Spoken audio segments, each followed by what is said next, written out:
সকল সহযোগী সংগঠনের উদ্যোগে কুষ্টিয়ার কুমারখালীতে সাবেক প্রধানমন্ত্রী ও বিএনপি চেয়ারপারসন বেগম খালেদা জিয়ার ৮০তম জন্মবার্ষিকী উপলক্ষে আলোচনা সভা ও দোয়া মাহফিল অনুষ্ঠিত হয়েছে। শুক্রবার রাতে কুমারখালী পৌরসভার কাপুরিয়া হাট এলাকায় অনুষ্ঠানের আয়োজন করে উপজেলা ও পৌর বিএনপি। বাংলাদেশের সুস্থ একটি নির্বাচনের মধ্যে দিয়ে বিএনপি সরকার গঠন করবে।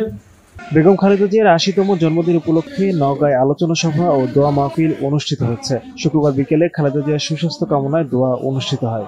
যতদিন পর্যন্ত আমাদের সেই কাঙ্ক্ষিত লক্ষ্য এবং বাংলাদেশের মানুষের সেই প্রত্যাশা পূরণ না হবে, ততদিন পর্যন্ত আমরা দেশনেত্রী বেগম খালেদা জিয়ার নেতৃত্বে এবং আমাদের বিএনপির ভারপ্রাপ্ত চেয়ারম্যান জনাব তারেক রহমানের নেতৃত্বে বাংলাদেশ জাতীয়তাবাদী দলের সকল নেতাকর্মী, সদস্য, শুভাকাঙ্ক্ষী, সমর্থকরা আমরা ঐক্যবদ্ধ থাকব।